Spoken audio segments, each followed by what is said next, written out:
Hello there, thank you for your message. I don't see that you have a name, but a picture of a coral reef. So hello, coral reef. And I think there's some confusion, I guess, in that tone regarding the contrast of, talking about my dad's death one day and then talking about me please myself the next day with my Carolisms. And just to kind of put into context, my dad passed away in 2018, so it's not like he passed away that day and then the next day I talked about sex.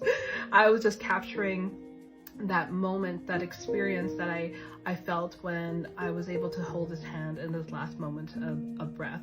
And I think, when we're talking about like death, that's a natural evolution of our life, and none of us are going to make it out of here alive. And there's not just the physical death that happens, there is the death and rebirth that happens with us all. So whether that we shed our old self and, spiritually, mentally, emotionally, and physically, right? And I remember the other day I was at my friend's house, and there was this beautiful snake there, and he was called Party Snack, and he was just, he shed his skin. So that's another aspect of being able to shed your skin and kind of dying and rebirth.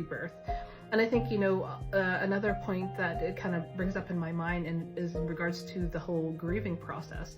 A lot of people say that there's a certain amount of time that a person should grieve a person or death, whether that be a physical thing or, something that's mental, or you're going through a death and rebirth. But the thing is, there's no certain time frame. It's the moment that you decide that you're okay with it and know that, this whole death and rebirth is a part of life. And the thing is, a lot of people say, time heals all wounds, but I like to call bullshit in that, because it's what you do in that time to make you heal. Because if you're just kind of at home sobbing and crying, don't get me wrong, there is a grieving process that people have to go through.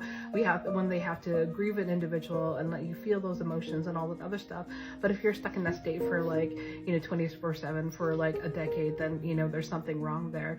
You have to allow yourself to kind of grieve, but then get on with your life, because life goes on. Life is meant to be lived, and people leave us all the time. And the thing is, rather than looking at those aspects that bring you pain, look at that aspect of the joy and the memories that you did share with that person.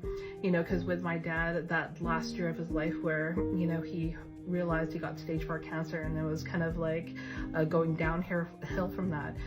The beauty of that experience, it gave me a glimpse to see what kind of father he could have been had he not been sick.